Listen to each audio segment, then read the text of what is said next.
KP MPD pada kesempatan ini mewakili Bapak Kepala Sekolah yang saya hormati, Bapak dan Ibu Guru yang sudah hadir pada hari ini untuk mengikuti kegiatan diseminasi budaya positif yang akan dipaparkan materinya oleh calon guru penggerak Angkatan 10, Ibu Sri Sugiyarti. Berikut saya sampaikan susunan acara berikut. 1. Pembukaan. Yang kedua, sambutan Pak Iip Kahfi. Yang ketiga, pemaparan dari CGP, calon guru penggerak. Yang keempat, tanya jawab. Dan yang kelima, penutup. Untuk selanjutnya, acara akan dibuka dengan mengucapkan basmalah. Bismillahirrahmanirrahim. Untuk yang kedua, yaitu sambutan pada Pak Iip Kahfi. Kepada Pak Iip Kahfi saya persilakan.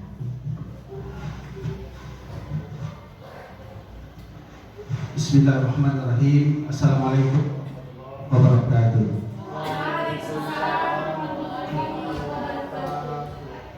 Ibu-ibu dan bapak-bapak yang hadir di ruang, pertama-tama terima kasih dapat hadir memenuhi undangan dari Ibu Sri Sugiyarti pada kesempatan ini. Saya mewakili dari Bapak Kepala Sekolah yang tidak dapat hadir pada kegiatan ini karena masih ada acara yang lain, sehingga saya ditugaskan untuk mewakili dalam rangka memberikan sambutan untuk kegiatan diseminasi budaya positif calon guru penggerak Angkatan 10.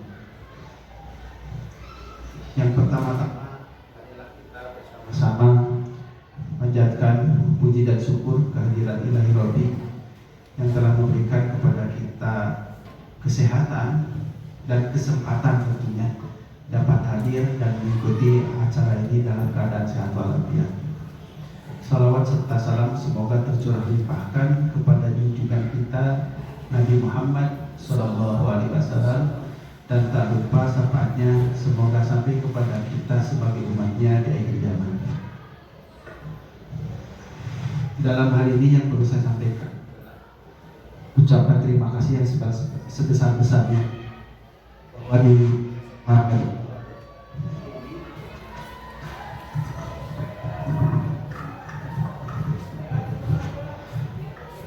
bahwa di SMA kita, SMA Negeri 2 Garut, ada lagi calon guru penggerak Angkatan 10 yang setelahnya ada 4 orang guru penggerak yang sudah lulus di Angkatan 9. Mudah-mudahan pada kegiatan budaya positif ini juga mendorong Bapak Ibu yang hadir di sini juga untuk bisa mengikuti kegiatan yang sama agar sekolah kita ini semakin banyak guru penggeraknya. Karena memang program dari Kemendikbud Ristek ini bahwa guru penggerak adalah lagi dibiarkan gitu ya. Kenapa kita tidak istilahnya harus ikut dari kegiatan itu? Sebetulnya di situ banyak pengalaman lah, terutama ya, banyak pengalaman baru yang sangat bermanfaat untuk kita sebagai guru dalam rangka meningkatkan kualitas pembelajaran. Tentunya dalam kegiatan ini nanti Ibu Sri Sugiyarti mungkin nanti dari beberapa kegiatan CGP yang sudah diimplementasikan di kelas dengan muridnya akan disampaikan dalam kegiatan ini. Ini mudah-mudahan ada contoh dan hikmah yang bisa diambil kemudian diikuti oleh kita semua. Makanya disebut dengan budaya positif.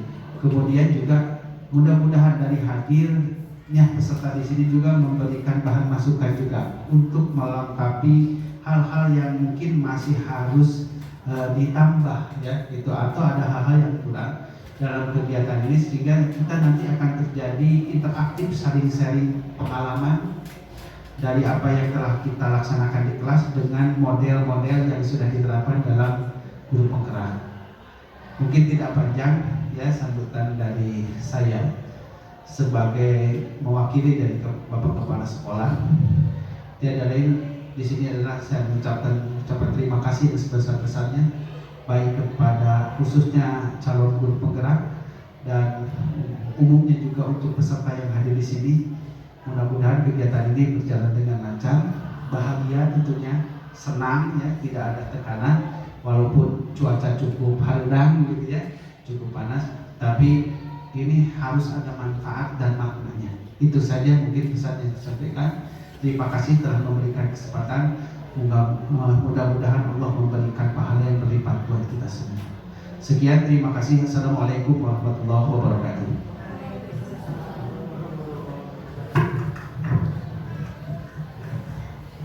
Terima kasih kepada Pak Iib yang telah menyampaikan sambutannya. Untuk acara yang ketiga atau selanjutnya ini adalah acara inti, yaitu pemaparan dari calon guru penggerak angkatan 10 yang akan disampaikan oleh Ibu Sri Sugiyarti. Kepada Ibu Sri Sugiyarti saya persilahkan.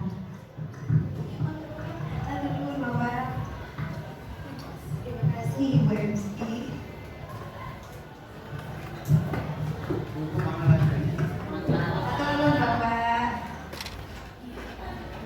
Bapak Ibu, mohon izin berdiri ya.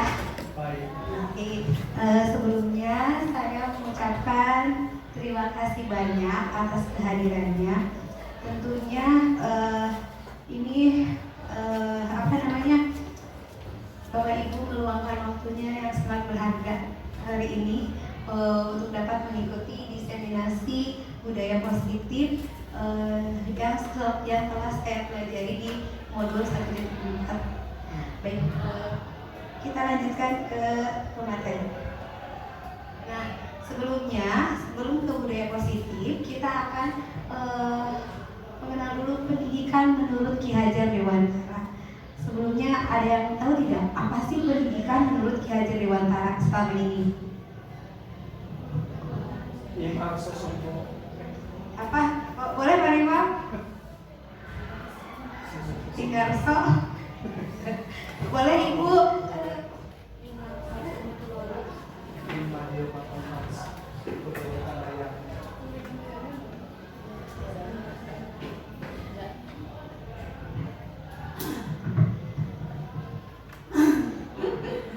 Kalau menurut saya, sangat pendidikan menurut Kak Hadi itu adalah pendidikan yang bertumpu pada kodrat alam dan kodrat zaman. Betul, ya, bertumpu pada kodrat alam dan kodrat zaman. Oke, bukan Nah, di sini Ki Hajar Dewantara menyebutkan bahwa pendidikan adalah tempat persembahyan benih-benih kebudayaan dalam masyarakat. Kak Hadi memiliki keyakinan bahwa untuk menciptakan manusia Indonesia yang beradab, maka pendidikan menjadi salah satu kunci utama untuk mencapainya. Nah, Kak Hadi juga menjelaskan bahwa tujuan pendidikan yaitu menuntun segala kodrat yang ada pada anak-anak agar mereka dapat mencapai keselamatan dan kebahagiaan yang setinggi-tingginya, baik sebagai manusia maupun sebagai anggota masyarakat. Oleh karena itu, pendidik hanya dapat menuntun tumbuh atau hidupnya kekuatan kodrat yang ada pada anak-anak agar dapat memperbaiki lakunya, bukan dasarnya hidup dan tumbuhnya kekuatan kodrat anak. Jadi kita dalam mendidik anak itu harus disesuaikan dengan kodrat alam dan kodrat zamannya. Kalau kodrat alam misalkan di sekolah kita jadi sesuaikan dengan budaya di kita. Kalau kodrat zamannya anak-anak sekarang itu seperti apa sih?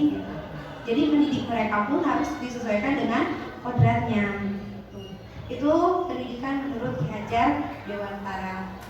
Selanjutnya budaya positif.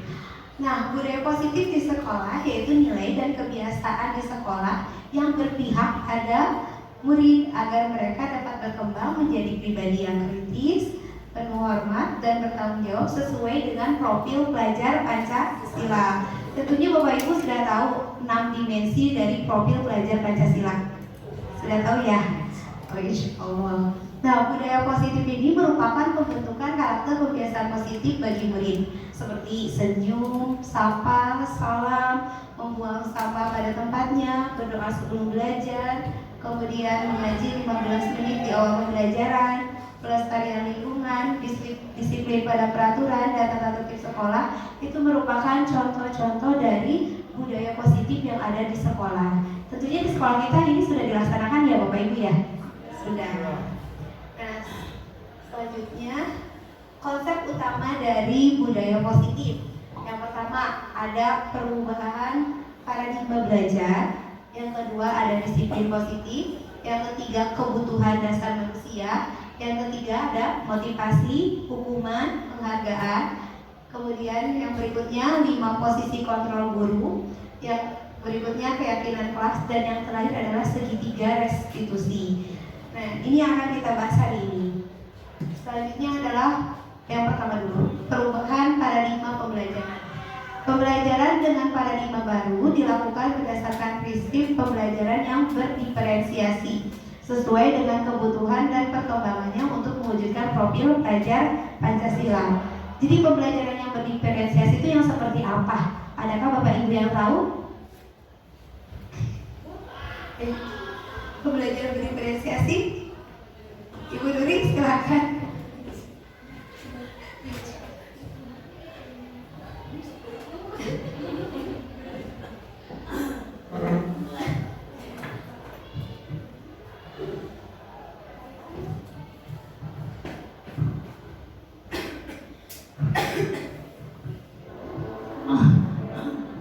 Pembelajaran diferensiasi dilihat dari katanya yaitu diferensiasi ya, yaitu berbeda-beda.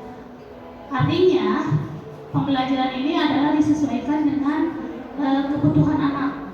Jangan sampai kita menyamaratakan anak. Ada anak terkadang dia itu pintarnya di kognitif. Ada anak yang penguasaannya di afektif, dan ada anak yang penguasaannya di keterampilan. Jadi kita jangan membeda-bedakan. Jangan menyamaratakan. Jangan menyamaratakan pembelajaran kepada anak. Karena setiap anak punya gaya belajar masing-masing. Betul. Terima kasih Bu Nuri.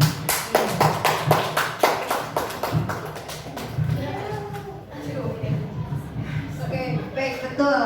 Nah, kemudian selanjutnya dalam membangun budaya positif, sekolah dapat menyediakan lingkungan yang positif, aman, dan nyaman agar siswa mampu berpikir, bertindak, dan mencipta dengan merdeka, mandiri, dan bertanggung jawab. Jadi untuk menciptakan budaya positif, kita itu tidak bisa bergerak sendirian.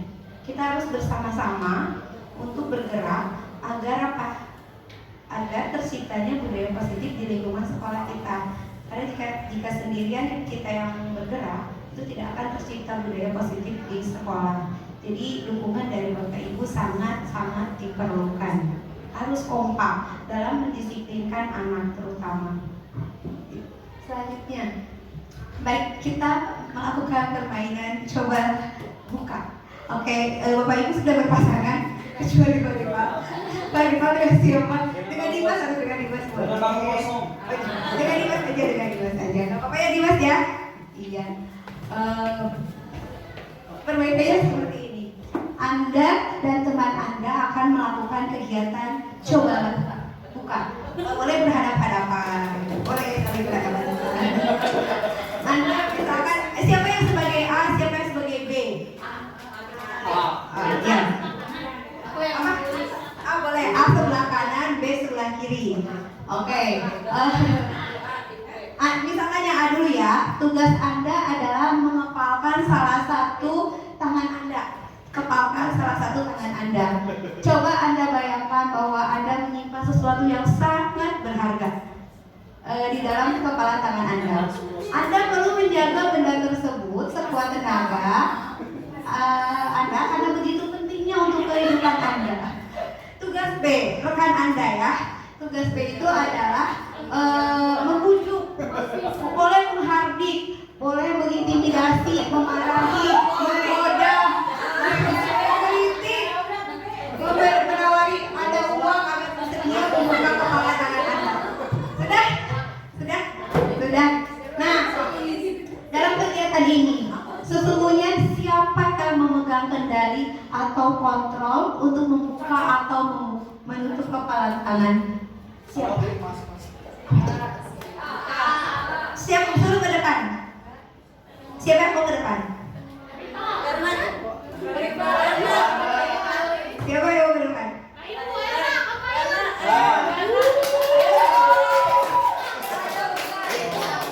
Siapa Bu? Tahu Bu Ena? Boleh, silakan kalau Bu Ena.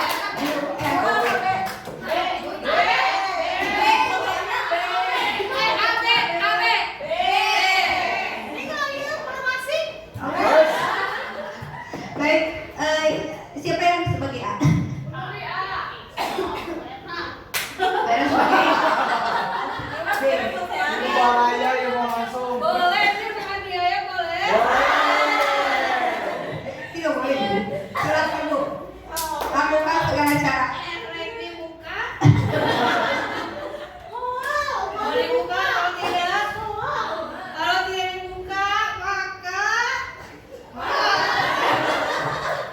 Bu.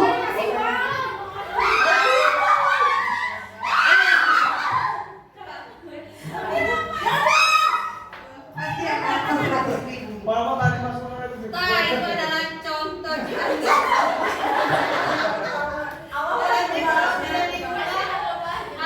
ada lebah lebih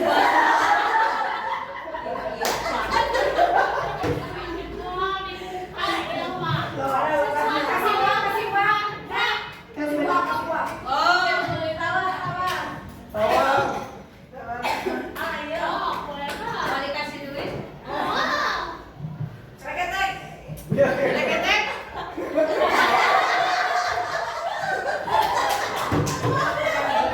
Tidak bisa dibuka ya. Terima kasih. Jadi siapa sebenarnya yang memegang kontrol untuk membuka atau menutup kepalan Tanda? Siapa yang mau ke depan menjelaskan? Siapa yang mau ke depan menjelaskan? Stop. Gulirkan Mama. Iya. Siapa yang mau coba ke depan berpendapat? Atau boleh siapa?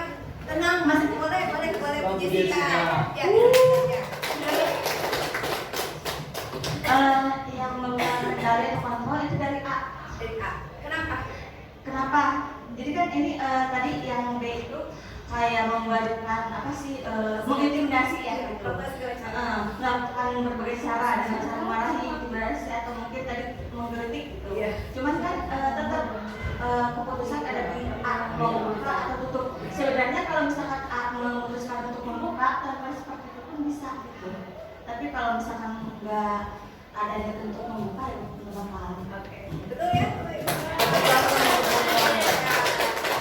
Jadi Bapak Ibu setuju bahwa yang memegang kontrol diri itu adalah diri kita sendiri? Setuju ya? Oke, baik, bagus. Kita lanjutkan kembali. Nah, di sini ada teori kontrol menurut Dr. William Glasser. Yang pertama adalah ilusi guru mengontrol murid. Di sini pada dasarnya kita tidak bisa memaksa murid untuk berbuat sesuatu jikalau murid tersebut memilih untuk tidak melakukannya. Jadi kita nggak boleh maksa kalau memang murid tidak mau melakukannya. Walaupun tampaknya kita jadi apa ya, ilusinya tuh tampaknya kita bisa mengontrol murid gitu. Padahal sebenarnya itu hanya saja murid sedang mengizinkan kita untuk dirinya dikontrol. Itu adalah ilusi ketika guru mengontrol murid. Jadi sebenarnya kita tidak bisa mengontrol murid. Hanya saja murid mengizinkan kita untuk mengontrol dirinya sendiri. Kemudian yang kedua, ilusi semua penguatan positif itu efektif dan bermanfaat. Kita sering memberikan penguatan positif. Nah, itu adalah sebuah ilusi. Penguatan positif atau bujukan adalah bentuk-bentuk kontrol segala usaha untuk mempengaruhi murid agar mengulangi suatu perilaku tertentu. Penguatan yang positif belum tentu mampu menguatkan karakter anak aku bermanfaat bagi anak. Jadi itu belum tentu efektif juga. Kemudian berikutnya, ilusi bahwa kritik dan membuat orang merasa bersalah dapat menguatkan karakter. Kita sebagai guru pernah membuat orang merasa bersalah atau murid merasa bersalah? Pernah ya?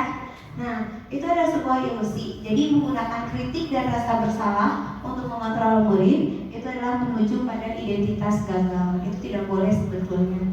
Kemudian selanjutnya ilusi bahwa orang dewasa memiliki hak untuk memaksa. Tidak dipungkiri kita sebagai guru ada satu sifat suka memaksa. Nah, di sini banyak orang dewasa yang percaya bahwa mereka memiliki tanggung jawab untuk membuat murid-murid berbuat hal-hal tertentu. Pada saat itu pula, orang dewasa akan menyadari bahwa perilaku memaksa tidak akan efektif untuk jangka waktu panjang dan sebuah hubungan permusuhan akan terbentuk. Nah, ini adalah teori miskonsepsi yang selama ini sering kita gunakan, tapi sebetulnya itu tidak efektif dan tidak baik juga. Oke, lanjutkan kembali. Kedua, disiplin positif. Apa sih disiplin itu? Oke, boleh. Ibu Julkaiha. Makna disiplin adalah sebenarnya lebih ke bahwa kita mematuhi aturan yang ada dan berusaha untuk selalu berada di aturan yang sudah ada, baik aturan tertulis maupun yang tidak tertulis. Bagus ya. Ada pendapat lain tidak Bapak Ibu? Beri tepuk tangan dulu untuk Bu Julkaiha. Oke, jadi disiplin itu kalau menurut Bu Julkaiha adalah mengikuti sesuai aturan baik tertulis ataupun tidak tertulis. Nah, mari kita lihat di sini. Disiplin itu berasal dari bahasa Latin yaitu disciplina, yang artinya adalah belajar. Makna asal dari kata ini berkonotasi dengan disiplin diri dari murid-murid. Disiplin diri membuat orang menggali potensinya menuju sebuah tujuan, apa yang dia hargai. Dalam budaya kita, makna kata disiplin telah berubah menjadi sesuatu yang dilakukan seseorang pada orang lain untuk mendapatkan kepatuhan. Kecenderungan umum adalah menghubungkan kata disiplin dengan ketidaknyamanan, bukan dengan apa yang kita hargai atau pencapaian suatu tujuan mulia. Disiplin positif merupakan salah satu cara penerapan disiplin yang bertujuan untuk menumbuhkan kesadaran serta memberdayakan anak untuk melakukan sesuatu tanpa paksaan, ancaman, dan hukuman. Jadi kalau disiplin positif itu, jadi anak itu bisa mematuhi aturan tanpa paksaan, hukuman, dan ancaman. Jadi dia melakukannya itu dengan atas kesadaran dari dirinya sendiri. Nah, sebagai pendidik, tujuan kita adalah menciptakan anak-anak yang memiliki disiplin diri sehingga mereka bisa berperilaku dengan mengacu pada nilai-nilai kebajikan universal dan memiliki motivasi intrinsik dan ekstrinsik. Itu adalah tentang disiplin. Selanjutnya, ini ada nilai-nilai kebajikan universal dari 6 organisasi. Yang pertama adalah dari profil pelajar Pancasila. Ada 6 dimensi ya. Jadi setiap yang kita laksanakan atau yang kita lakukan sebagai guru harus mengacu kepada 6 dimensi ini untuk mewujudkan peserta didik yang memiliki profil pelajar Pancasila, yaitu beriman, bertakwa kepada Tuhan Yang Maha Esa dan beramal mulia, mandiri, bernalar kritis, berkebinekaan global, bergotong royong, dan kreatif. Sudahkah ini kita laksanakan? Sudah ya? Kita sudah punya programnya apa? Kelima ya? Kelima, salat duha. Banyak sekali sebetulnya program di sekolah kita yang sudah mengacu kepada profil pelajar Pancasila. Dan ada juga nilai-nilai kebajikan dari organisasi lain. Ini bisa kita lihat ya di sini. Oke, sekarang yang ketiga, kebutuhan dasar manusia. Di sini ada sebuah kasus. Ibu Ambar, guru wali kelas 2A di SD Pelita Hati, sedang bingung menghadapi ulah salah satu murid di kelasnya yaitu Doni. Nah, beberapa anak di kelas 2A telah datang padanya dan mengeluhkan Doni yang seringkali meminta bekal makan siang mereka dengan paksa. Jadi Doni sering meminta bekal siang kepada temannya dengan memaksa. Jika Anda menghadapi situasi seperti Ibu Ambar, apa yang akan Anda lakukan? Menurut Anda, kira-kira apa sih alasan Doni melakukan ini? Adakah yang mau berpendapat? Boleh Bu Pera, silakan Bu Pera.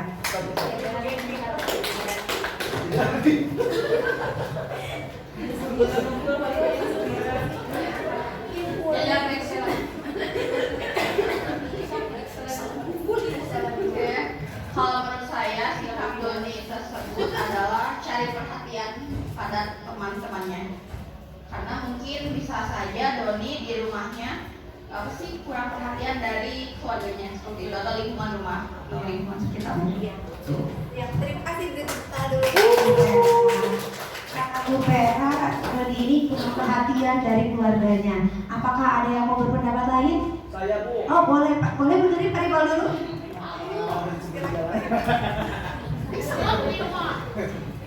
Bismillahirrahmanirrahim. Assalamualaikum warahmatullahi wabarakatuh. Berdasarkan pertanyaan pemantik tersebut yang saya garis bawahi, yang pertama, jika Anda menghadapi situasi seperti Ibu Ambar, berarti di situ sebagai posisinya sebagai wali kelas ya, apa yang akan Anda lakukan? Tindakan saya mungkin sebagai wali kelas yang pertama bertanya dulu kepada Doni, Don, kamu udah sarapan belum? Kayak gitu ya. Mungkin dia di keluarganya mungkin kurang perhatian. Yang pertama dari latar belakang ekonomi, mungkin dari latar belakang kasih sayangnya, mungkin ada kurang dari keluarganya. Mungkin itu di sana. Yang kedua, kira-kira apa alasan Doni melakukan hal itu?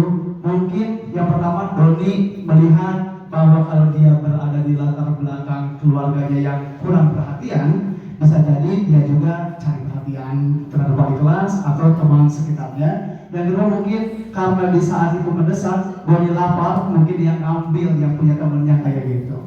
Mungkin segitu yang dapat saya sampaikan. Terima kasih. Assalamualaikum warahmatullahi wabarakatuh. Warahmatullahi wabarakatuh. Terima kasih Pak Iqbal. Apakah ada yang mau berpendapat lagi?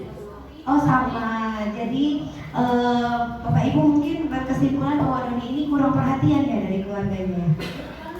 Tergantung sudut pandangnya. Kalau Doni jawabnya dia kelaparan, bagaimana?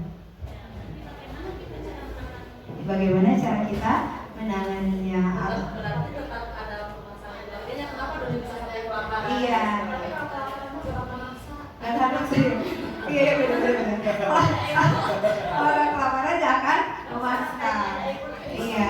Mencuri gitu ya. Baik, untuk menjawab pertanyaan ini kita akan membahas 5 kebutuhan dasar dari manusia. Seluruh tindakan manusia memiliki tujuan tertentu. Semua yang kita lakukan adalah usaha terbaik kita untuk mendapatkan apa yang kita inginkan.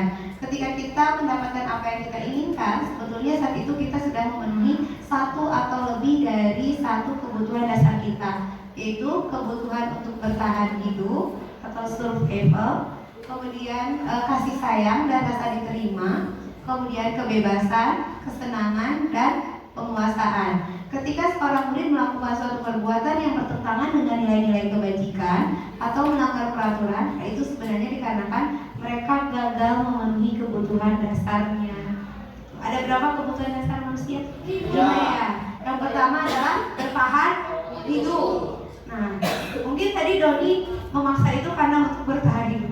Bisa jadi ya. Kemudian kasih sayang dan rasa diterima. Bisa jadi, kenapa? Kurang perhatian dari rumahnya ya, dari orang tuanya. Kemudian kebebasan. Oh iya, bisa jadi ya di rumahnya tidak ada. Oh, di rumahnya makan dulu tahu aja. Oh iya, lihat temannya, pilih-pilih.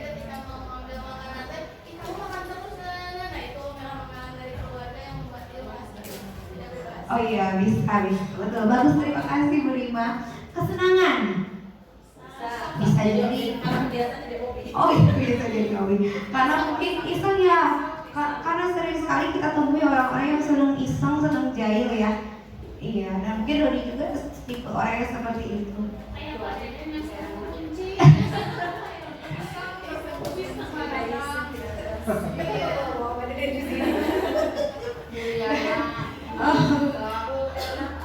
Bu Erna, Bu Jessica, suka iseng.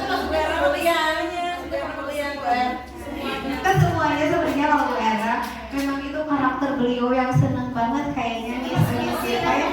Iya, tidak apa-apa tapi tidak apa-apa.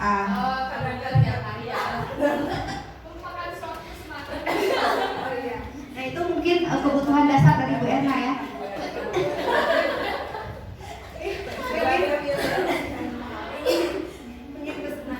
Penguasaan, bagaimana dengan penguasaan?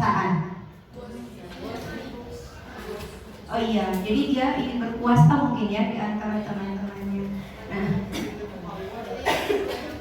Kalau misalnya diem mungkin dirasanya kayak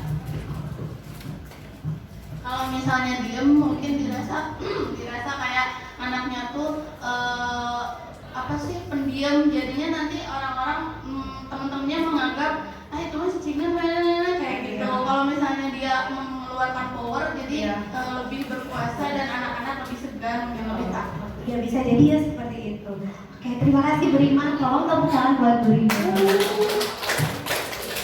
Oke, baik, sudah bisa dipahami ya tentang 5 kebutuhan dasar. Nah, barangkali jika Bapak Ibu menemukan murid di kelas yang mungkin agak soleha, ya kita bisa mengidentifikasi kebutuhan dasar apa mungkin yang tidak terpenuhi dari mereka. Selanjutnya, ada motivasi, hukuman, dan penghargaan. Sebagai seorang pendidik, saat Anda perlu hadir di suatu pelatihan, motivasi apakah yang mendasari tindakan Anda? Yang pertama, apakah Anda hadir karena tidak ingin ditegur? Pernah tidak? Hadir rapat gitu? Karena takut ditegur? Iya sering. Jujur aja ya, jujur aja. Kedua, apakah ingin dilihat dan dipuji oleh lingkungan Anda atau mendapat penghargaan dari kepala sekolah? Kalau penghargaan mengharap ya, iya berhak meskipun harapan palsu. Untuk kita. Oke. Ketiga, apakah ingin menjadi orang yang berusaha dan bertanggung jawab serta menghargai diri Anda sendiri sebagai teladan bagi murid-murid Anda? Ini setuju. Kebanyakan pilih nomor berapa? Tadi katanya nomor 1. Apa? Oh, iya. Itu awas itu. Jadi mungkin motivasi pertamanya nomor 1, tapi lama-kelamaan motivasinya nomor 3. Ya dibahas ya, itu Bapak Ibu guru tuh seperti itu. Oke, kita lanjutkan lagi. Nah, teori motivasi perilaku manusia. Ada motivasi eksternal, motivasi internal. Kalau motivasi eksternal untuk menghindari ketidaknyamanan atau hukuman. Pernah kan Bapak Ibu melakukan sesuatu untuk menghindari ketidaknyamanan? Pernah. Apa yang akan terjadi apabila saya tidak melakukannya? Pernah ya? Sering malah ya? Sama, saya juga sering. Terus yang kedua, untuk mendapatkan imbalan dari orang lain atau institusi. Ya, seperti tadi yang kita gunain. Apa yang akan saya dapatkan apabila saya melakukannya? Ya, apalagi kalau bukan itu ya. Ya, Bu Rosma ya. Oke, yang ketiga, untuk menghargai diri sendiri menjadi insan sesuai harapan kita. Ini yang berat ya. Saya akan menjadi orang yang seperti apa apabila saya melakukannya. Itu adalah motivasi internal yang harus kita bentuk baik pada diri kita sendiri maupun kepada peserta didik. Berat sih, tapi bukan berarti tidak bisa dilakukan. Jadi itu kesadaran sendiri. Selanjutnya, hukuman dan sanksi atau konsekuensi. Ada pertanyaan lagi. Tidak apa-apa ya Bapak Ibu? Tidak apa-apa. Di sini IPA kurang menguasai pelajaran matematika. Mana guru matematika? Nah, sehingga pada saat pelajaran berlangsung, dia lebih banyak berdiam diri atau menggambar di buku pelajarannya. Pada saat guru matematikanya, di sini Pak Seno bukan Pak Rifat ya, Pak Seno menanyakan pertanyaan IPA menjadi gugup. Jadi Pak Seno ini bertanya ke IPA dan IPA-nya jadi gugup dan tak sengaja menjatuhkan tasnya dan dari kursi serta tiba-tiba menjadi gagap pada saat berupaya menjawab. Seluruh kelas pun tertawa melihat perilaku IPA yang bicara tergagap dan terkejut tersebut. Pak Seno pada saat itu membiarkan teman-teman IPA mentertawakan IPA yang tergagap dan malu luar biasa dan malahan meminta IPA untuk maju ke depan dan berdiri di depan kelas sambil menunjuk hidungnya karena tidak bisa menjawab pertanyaan Pak Seno. Kelas makin gaduh dan anak-anak pun tertawa melihat IPA di depan kelas memegang ujung hidungnya. Anda, tindakan Pak Seno terhadap IPA adalah sebuah hukuman atau konsekuensi? Siapa yang akan menjawab? Angkat tangannya. Mulyana Mangga. Iya, ini bagus.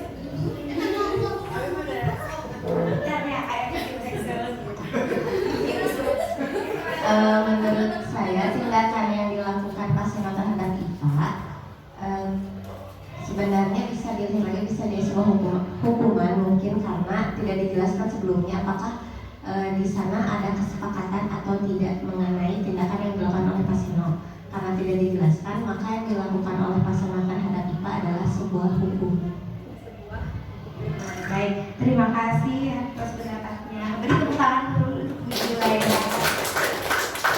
Ada Bapak Ibu yang mau berpendapat? Bu Nenek Mangga. Boleh Bu Linda. Silakan Bu Linda. Sebagai guru matematika ya. Sebagai guru matematika, saya setuju. Sebenarnya ini kan pertanyaannya tindakan Pak Seno itu hukuman atau konsekuensi ya? Itu lebih ke hukuman. Tapi kalau lihat dari segi pendidik ya, seharusnya Pak Seno tidak seperti itu. Jadi alangkah lebih baiknya Pak Seno itu lebih ke kita tetap menghargai peserta didik kita, karena bagaimanapun ketika peserta didik itu sudah tidak suka dengan pelajaran kita, apalagi dengan hal seperti itu malah menjadi do nantinya, gitu kan? Harusnya Pak Seno punya cara lain bagaimana agar IPA menjadi senang dengan pelajarannya. Iya, ya, terima kasih Bu Linda. Beri tepuk tangan buat Bu Linda. Betul ya, bahwa yang dilakukan Pak Seno itu adalah memberi hukuman yang tidak hanya membuat IPA malu, tapi juga membenci pelajaran matematika. Nah, kita sebagai guru seharusnya tidak boleh berbuat seperti Pak Seno. Gitu. Baik, kita lanjutkan lagi. Nah, hukuman. Hukuman adalah suatu bentuk konsekuensi negatif yang diberikan sebagai respon atas tindakan yang melanggar aturan, norma, atau hukum. Kemudian ada konsekuensi. Konsekuensi adalah hasil atau akibat dari suatu tindakan atau keputusan yang bisa bersifat negatif maupun positif. Kemudian ada restitusi, merupakan proses menciptakan keadilan bagi murid untuk memperbaiki kesalahan mereka sehingga mereka bisa kembali pada kelompoknya dengan karakter yang lebih baik. Jadi bisa membedakan antara hukuman, konsekuensi maupun restitusi. Kalau hukuman negatif ya? Kalau konsekuensi baik, bisa positif, bisa negatif. Kalau restitusi positif. Nah, mana yang akan kita pilih di antara ketiga itu? Restitusi gitu. Oke, mari kita berlatih hukuman atau konsekuensi ya. Yang pertama, lari mengelilingi lapangan basket 2 kali karena terlambat hadir di sekolah. Kenapa hukuman? Tidak ada MOU atau tidak ada kesepakatan. Oke, yang kedua, membersihkan coretan yang dibuatnya di meja tulis. Kenapa konsekuensi? Karena dibuat sendiri. Iya, betul. Yang ketiga, murid diminta untuk push up 15 kali karena tidak menggunakan masker ke sekolah. Hukuman apa konsekuensi? Konsekuensi. Kalau tidak menggunakan masker, sekolah itu harus pakai masker. Hukuman ya? Kenapa Bu Rasma?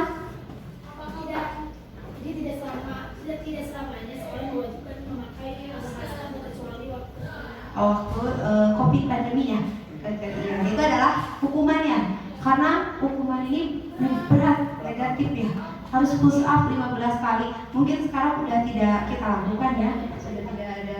Kemudian menggantikan kertas tugas teman yang telah dicoret-coret.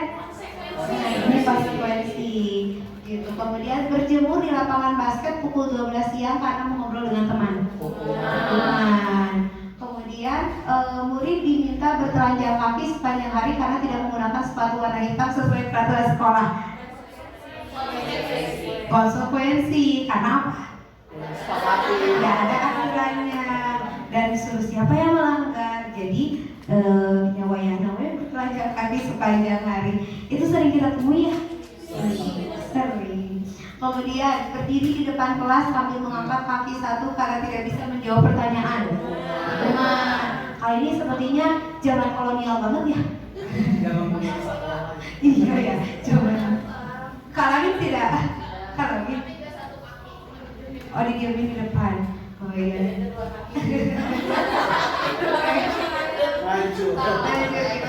Membersihkan. Oh gitu. Membersihkan tumpahan air. Berapa bujule? Oh belum ini ya. Siap. Oh besok gitu. Oh. Oh gitu. Sama berarti. Dulu guru kimia lagi gitu. Periksa. Iya.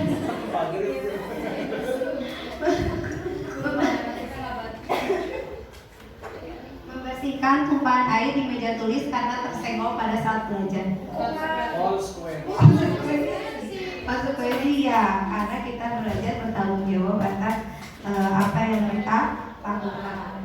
Oke, nah kita coba membedakan antara konsep disiplin gagal, hukuman dan penghargaan. Kita sering ngasih reward and punishment kan. Kalau kita sering memberikan hukuman berarti itu apa? Menyakitkan, tidak nyaman, murid takut dan menyembunyikan masalah, murid merasa rendah diri. Kalau kita sering memberikan penghargaan, itu tidak efektif, merusak hubungan, mematikan kreativitas, merampas hak menghargai diri sendiri. Jadi pemberian reward itu juga harus dipertimbangkan ya Bapak Ibu ya, karena efeknya itu ternyata tidak baik juga. Jadi kadang anak melakukan itu karena ada reward, jadi bukan atas dari kesadaran sendiri. Oke, sekarang perbedaan konsep disiplin sukses. Ada konsekuensi, ada restitusi. Konsekuensi penguatannya itu jangka pendek, jadi mungkin nggak lama gitu.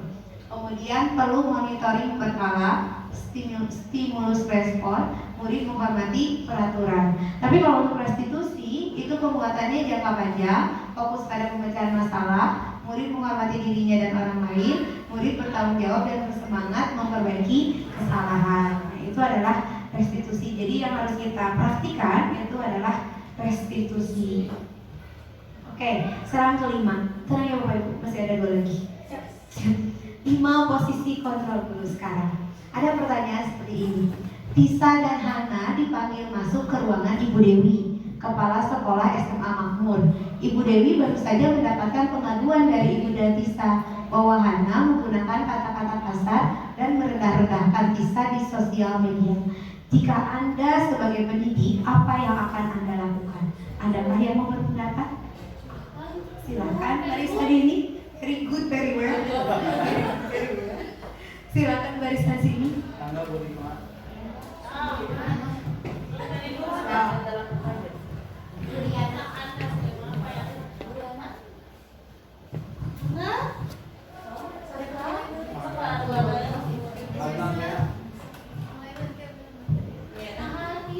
Boleh kan? Kelas excellent. Kelas excellent. Jika ada kasus seperti Tisa dan Hana, saya sebagai pendidik itu pertama akan menjadi penengah dulu. Sebenarnya ada apa sampai Hana ini menggunakan kata-kata kasarnya kepada Tisa, gitu ya. Karena kayaknya nggak mungkin tiba-tiba seperti itu kalau misalkan nggak ada saling dulu, gitu ya. Jadi penengah sih. Jadi penengah. Oke, baik. Terima kasih Bu Jessica. Beri tepuk tangan untuk Bu Jessica. Selanjutnya adakah yang mau memberi pendapat lagi dari kelas very good? Oh boleh, masih kelas ekstra lagi ya. Silakan Bu. Mungkin tadi yang Bu Jessica jelaskan sebagai penengah ya. Selain sebagai penengah, mungkin saya sebagai pendidik akan mencari itu mungkin apa Bu? Awal masalahnya dari mana itu ya, latar belakang masalahnya dari mana, kesalahan dari mana, terus kalau nanti memang sudah terlihat di mana permasalahannya, mungkin lebih ke cara penyelesaiannya Tisa dan Hana seperti apa agar mereka nanti setelah selesai permasalahan itu tetap berteman kembali seperti itu. Baik. Baik, terima kasih Bu Linda atas pendapatnya. Terakhir, ada lagi yang mau memberi pendapat? Ayo. Sudah? Bu Duri? Sudah cukup? Baik. Jadi sebagai pendidik yang akan kita lakukan adalah menengahi dulu ya, atau boleh memanggil masing-masing pihak terlebih dahulu, biar kita sama-sama mendengarkan pandangan dari masing-masing anak ya. Siapa tahu mungkin di sini bisa berbohong, bisa jadi mungkin hanya tidak melakukan atau tidak berkata-kata kasar. Jadi perlu bukti ya, harus ada bukti terlebih dahulu dan harus dikonfirmasi dari masing-masing kedua belah pihak. Nah, di sini ada 5 posisi kontrol guru. Pertama adalah guru sebagai penghukum. Yang seperti apa sih guru sebagai penghukum? Melarikan anak, galak, apalagi marah-marah, suruh push up, betul, apalagi Nudis itu adalah posisi kontrol guru sebagai guru. Apakah kita sebagai guru pernah melakukan itu? Nah, sama pernah. Kemudian membuat rasa bersalah seperti apa? Kamu tidak kasih kepada ibu ya? Iya. Kalau itu nanti ibu yang dimarahi. Kamu tidak mengerti ibu. Nah, itu membuat guru merasa bersalah. Kemudian sebagai teman, nah pernah nggak? Oh, diajak selfie, diajak TikTok, terus sharing, curhat, itu adalah sebagai teman. Pernah kita melakukan itu? Ya, jarang sih. Kalau sharing mungkin iya. Kalau TikTok kan pernah tidak benar? Oh, tidak pernah. Oh, pernah. Bagaimana Bu Nuri?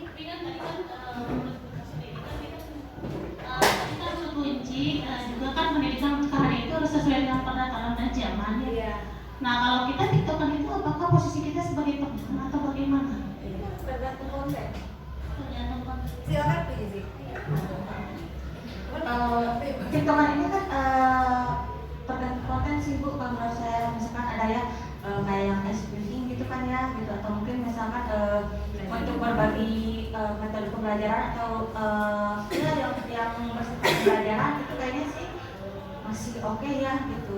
Cuman kalau untuk TikTok yang joget-joget atau misalkan nyanyi-nyanyi atau apa itu sih kurang cocok. Bagaimana Bu Nuri? Kalau saya juga sependapat sama Bu Jessica, kita boleh sebagai guru untuk karena kan sesuai kodrat zaman ya. Sekarang zamannya lagi ramai TikTok. Tidak apa-apa kalau kita mau main TikTok sama anak-anak, tapi usahakan kontennya yang mengedukasi gitu. Anak-anak boleh misalkan presentasi melalui TikTok, iya mangga silakan. Guru misalkan membuat media pembelajaran melalui TikTok juga boleh silakan. Yang tidak diperbolehkan itu adalah ketika membuat konten yang tidak mengedukasi. Kalau menurut saya sih seperti itu. Kayak cubit-cubit. Ini posisi kontrol sebagai teman berarti sah-sah saja. Sah saja boleh dilakukan. Itu mungkin tergantung dari kondisi atau situasinya. Kita memposisikan diri sebagai teman ketika apa? Ada batasannya. Bisa sah saja. Iya, ada batasannya dan tergantung konteksnya mungkin ya. Hukuman juga kan kita sebagai guru pernah menghukum, kita sebagai guru pernah membuat merasa bersalah, kita sebagai guru pernah mungkin menjadi teman dengan peserta didik. Kemudian memantau, yang seperti apa sih pemantau? Melihat si anak ini sering kesiangan 5 kali. Oh ya, mencatat gitu ya.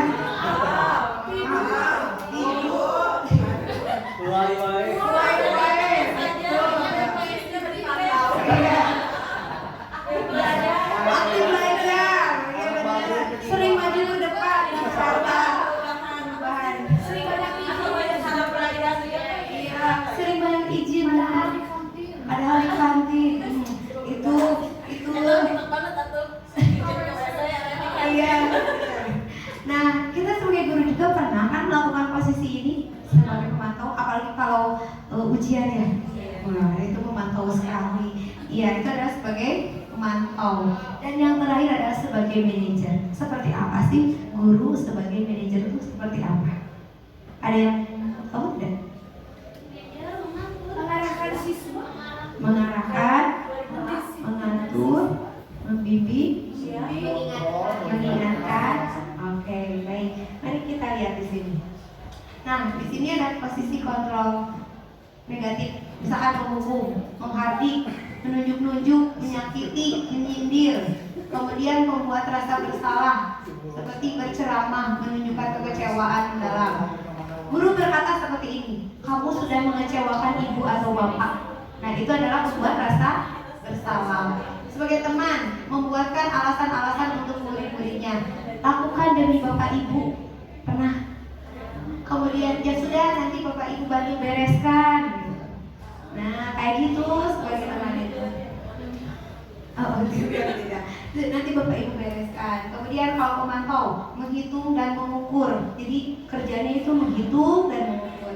Kayak apa peraturannya, apa konsekuensinya, apa yang telah kamu lakukan, apa yang terjadi sekarang. Nah, itu adalah posisi pemantau. Kalau manajer mengajukan pertanyaan-pertanyaan seperti ini. Apa sih yang kita yakini? Kemudian apa kamu meyakini hal tersebut? Kalau kamu meyakininya, maukah kamu memperbaikinya? Jadi lebih ke dialog ya. Itu adalah posisi manajer. Bisa dipahami tidak perbedaannya? Bisa. Jadi yang paling tinggi yang mana? Manajer. Apa itu? Itu adalah tingkatan tertinggi dari posisi kontrol guru sebagai manajer. Oke. Keenam, keyakinan kelas sekarang. Keyakinan kelas adalah nilai-nilai kebajikan atau prinsip-prinsip universal yang disepakati bersama secara universal, lepas dari perbedaan agama, suku, negara, dan bahasa. Jadi di awal pembelajaran biasanya kita melakukan kesepakatan kelas ya, atau bisa disebut dengan keyakinan kelas. Jadi kita harus bikin keyakinan kelas dulu dengan anak-anak kesepakatan belajar. Itu tuh wajib untuk dilaksanakan. Agar apa? Agar nanti anak-anak bisa paham apa yang sudah disepakati. Jadi nanti tahu konsekuensinya apa dan akan tercipta disiplin positif. Jadi mereka akan memahami sendiri kalau mereka melanggar apa konsekuensinya. Menurut Gosen, suatu keyakinan akan lebih memotivasi seseorang dari dalam atau intrinsik. Seseorang akan lebih bersemangat untuk menjalankan keyakinannya daripada hanya sekedar mengikuti peraturan. Jadi kalau ada dalam dirinya, anak tuh akan lebih disiplinnya itu bukan dari orang lain gitu, tapi muncul dari diri sendiri. Nah, bagaimana cara membentuk keyakinan kelas? Itu lebih abstrak dari peraturan. Pernyataannya universal. Jadi kalau misalkan saling menghargai misalkan. Nah, bisa kita tulisnya toleransi. Kemudian dibuat dalam bentuk positif. Kalimatnya misalkan jangan buang sampah sembarangan. Nah, diganti menjadi buanglah sampah pada tempatnya gitu. Jadi kalimatnya harus positif. Sedikit saja akan mudah diingat. Jadi kalimatnya sedikit sesuai dengan kondisi kelas. Kemudian semua warga kelas itu harus dilibatkan dalam pembuatannya. Kemudian ada pun tahapan pembentukan keyakinan kelas. Yang pertama, warga kelas bercurah pendapat. Itu di awal pembelajaran ya. Kemudian mencatat semua masukan. Susun keyakinan kelas dari negatif menjadi positif. Tinjau kembali curah pendapat yang sudah dicatat. Kemudian sepakati oleh semua warga kelas. Tempel di dinding supaya bisa dibaca dan diingat oleh semua warga kelas. Tinjau kembali setiap 1 semester sekali bila mana ada yang berubah atau ditambah lagi dengan keyakinan kelas yang baru. Nah, ini nih kayak peraturan. Selalu kembalikan buku ke tempatnya. Keyakinan kelasnya adalah tanggung jawab. Nah, ini adalah dokumentasi keyakinan kelas yang dulu pernah saya buat di kelas 12 MIPA 4. Jadi yang pertama, anak-anak diberi pemahaman dulu. Kemudian anak-anak menulis di sticky note apa sih yang mereka yakini gitu untuk peraturan di kelas ini, apa yang mereka mau, apa yang bisa dilaksanakan dan apa yang tidak boleh dilakukan di kelas. Kemudian setelah itu ditempel di papan tulis di kilotnya. Kemudian mereka membacakannya satu persatu dan semua kalimatnya diubah menjadi kalimat universal yang tadi. Nah, ini adalah dokumentasi yang pernah saya lakukan di kelas 12 MIPA 4. Terakhir, dan restitusi. Terakhir ya Bapak Ibu ya. Oke, proses menciptakan kondisi bagi murid untuk memperbaiki kesalahan mereka sehingga mereka bisa kembali pada kelompok mereka dengan karakter yang lebih kuat. Melalui restitusi, guru dapat membantu murid menjadi lebih memiliki tujuan, disiplin positif, serta memulihkan dirinya setelah berbuat salah. Kemudian membantu murid untuk jujur pada diri sendiri dan mengevaluasi dampak dari kesalahan yang dilakukan. Kemudian memberikan penawaran bukan paksaan. Dan di sini ada segitiga restitusi. Yang pertama, validasi tindakan yang salah. Jadi kita validasi dulu bahwa tindakannya memang salah. Kemudian menanyakan keyakinan. Kan kita sudah buat keyakinan tuh di awal pembelajaran. Jadi tanyakan dulu apakah kamu merasa melanggar keyakinan yang telah kita buat. Kemudian yang terakhir adalah menstabilkan identitas. Seperti ini, setiap orang pernah melakukan kesalahan. Jadi kasih tahu ke siswa bahwa kita itu bukan manusia sempurna. Kita pernah melakukan kesalahan, tapi kita menyadari bahwa itu adalah sebuah kesalahan. Kemudian kamu bukan satu-satunya yang pernah melakukan kesalahan ini. Ini ada contoh kasus terakhir ya.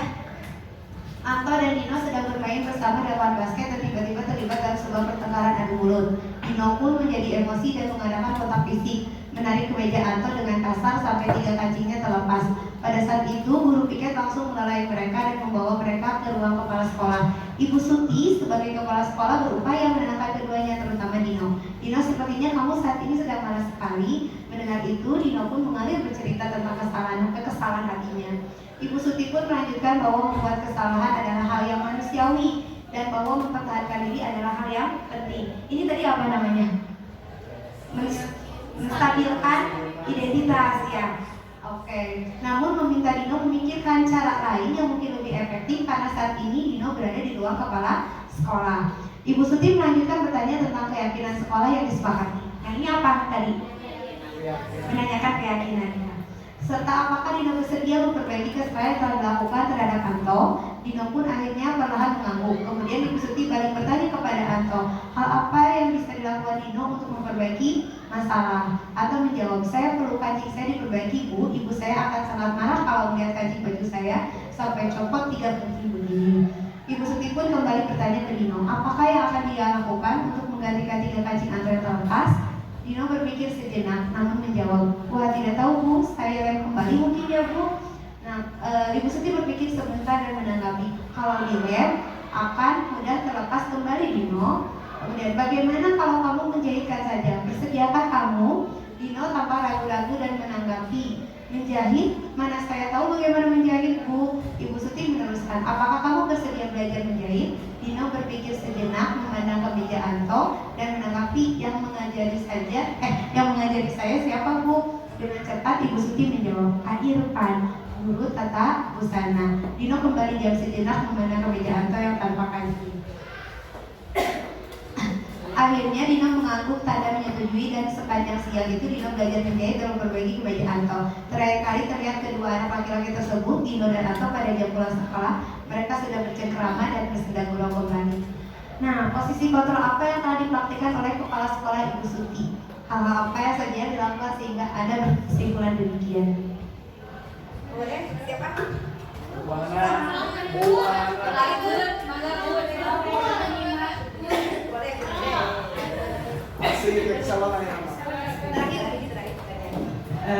Tadi melihat kalau posisi kontrol ya, dari cara Ibu Suti menawarkan kepada Dino apakah ada cara lain untuk mengatasi masalah ini gitu. Nah, kenapa berkesimpulan seperti itu? Karena yang sudah dilakukan Bu Suti tadi katanya kan mau dilem, kata Bu Suti dijahit. Kata Dino, siapa yang akan mengajarkan karena tidak bisa, ditawarkanlah Pak Irfan gitu sebagai guru tata busana. Jadi dari hal-hal demikian Ibu Suti sudah menjadi posisi kontrol dengan memberikan solusi yang terbaik dari permasalahan tersebut. Terima kasih. Buat Ibu Nenden. Betul ya, bahwa yang dilakukan Ibu Suti ini adalah posisi kontrol sebagai manajer. Dan Ibu Suti ini sudah mempraktikkan segitiga restitusi. Nah, yang harapkan semoga Bapak Ibu nanti jika menemui kasus di kelas bisa mempraktikkan segitiga restitusi ini. Mudah-mudahan dapat membuat murid menjadi memiliki disiplin positif gitu. Betul ya, posisi ini jalan. Oke, terima kasih Bapak Ibu. Semoga dapat ilmu yang bermanfaat dari pemaparan ini. Saya kembalikan ke Terima kasih pada Ibu Sri Sugiarti yang merupakan calon guru penggerak angkatan 10 yang telah memaparkan materinya mengenai pendidikan menurut Ki Hajar Dewantara, adanya budaya positif yang berprofil pelajar Pancasila. Untuk sesi selanjutnya yaitu tanya jawab, silakan Ibu Bapak. Terima kasih. Berdasarkan yang sudah saya perhatikan dari pemaparan Ibu tadi, ada sedikit yang yang sudah saya lakukan sedikit. Beberapa sudah saya lakukan. Yang pertama hukuman dan juga membuat anak merasa bersalah. Itu saya lakukan. Yang pertama hukuman. Saya menghukum anak-anak dari yang belum sholat duhur, karena kebetulan saya masuk di jam setelah sholat duhur. Saya selalu mengabsen anak-anak sambil bertanya sudah sholat duhur apa belum. Dan yang belum sholat saya kedepankan, kemudian saya suruh lari dulu satu keliling dan kemudian ke masjid. Nah, setelah pulang dari masjid, saya pun membuat anak merasa bersalah sepertinya karena tadi berceramah, posisi saya berceramah kepada anak dan mengatakan seperti ini, apakah kamu yakin setelah pulang dari sini umur kamu masih panjang? Seperti itu. Demikian. Apakah yang saya lakukan itu salah atau masih bisa dianggap wajar begitu? Terima kasih. Terima kasih atas pertanyaannya. Kalau menurut pendapat saya, apa yang sudah dilakukan Pendeden itu merupakan hal yang wajar, karena sebagai guru ya kita wajib mendidik anak-anak kan. Nah, cuman mungkin caranya saja mungkin yang masih belum sesuai dengan apa yang diharapkan dari disiplin positif. Mungkin Pendeden nanti di awal pembelajaran bisa membuat keyakinan kelas dulu bersama anak-anak, jadi agar ketika anak-anak melanggar aturan, mereka udah tahu konsekuensinya apa yang harus dilakukan gitu.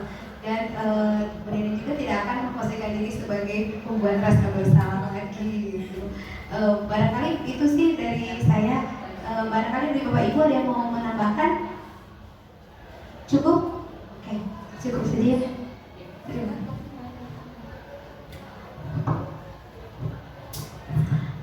Apakah ada yang mau bertanya lagi? Silakan Ibu Bapak. Atau cukup? Oh, cukup. Ya. Alhamdulillah, acara demi acara telah selesai dilaksanakan. Mudah-mudahan acara diseminasi budaya positif ini mendapatkan ilmu yang bermanfaat bagi seluruhnya, terutama bagi calon guru penggerak Ibu Sri Sugiarti. Alhamdulillah, acara ditutup dengan mengucapkan hamdalah, alhamdulillahirabbil alamin. Wabillahi taufiq wal hidayah. Wassalamualaikum warahmatullahi wabarakatuh.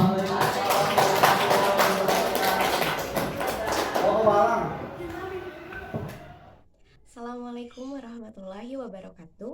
Perkenalkan, nama saya Julaiha Qodiah. Saya adalah guru kimia dari SMA Negeri 2 Garut. Saya sudah mengikuti desiminasi mengenai disiplin positif bersama Bu Sri Sugiarti selaku calon guru penggerak angkatan 10. Pada hasil desiminasi yang saya dapatkan adalah saya belajar banyak hal. Di antaranya adalah saya belajar tentang segitiga restitusi, saya belajar tentang disiplin positif itu sendiri. Saya juga belajar mengenai 5 posisi kontrol guru. Hal ini menjadikan saya pembelajaran agar saya menjadi guru yang memang memberikan rasa aman, nyaman, tapi tetap menerapkan disiplin terhadap anak peserta didik saya. Mungkin hal itu yang dapat saya sampaikan. Terima kasih. Wassalamualaikum warahmatullahi wabarakatuh.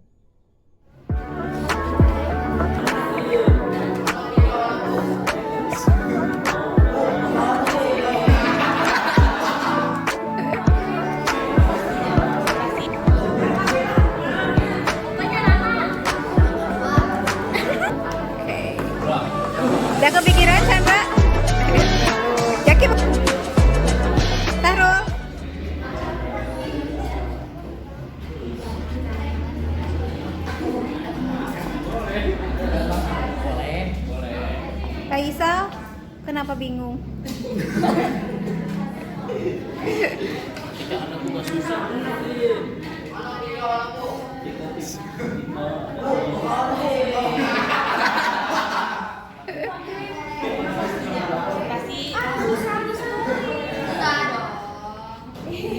Jadi yang kedua. Pokoknya Rama. Kedua.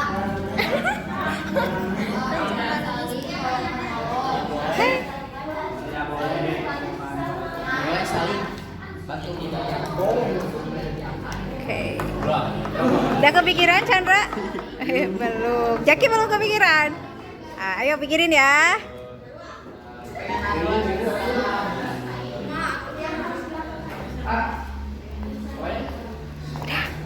Udah? Udah. Oke.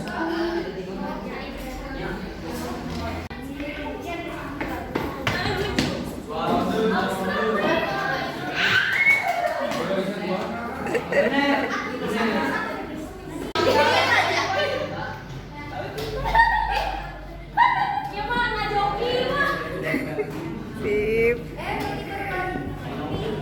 Oke.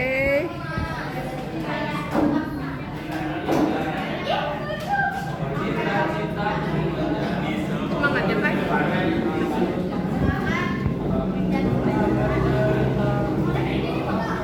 Takut. Takut apa? Mama nggak pernah berharap. Bukan. Nggak pernah berharap. Rencana kedepannya, rencana kuliah jurusan farmasi, tapi nggak tahu deh. Dua, toleransi, saling mengerti lah, atau menghargai. Yang tidak seharusnya dilakukan, nggak boleh ada unsur kekasaran. Kejahilan yang berlebihan, bercanda seterusnya. Bencana menjalani kehidupan sebagai mahasiswa di universitas yang diinginkan dan semuanya berjalan dengan mudah. Amin. Berarti tadi apa? Tetap ya, saling menghargai ya. Intinya itu disiplin, saling menghargai.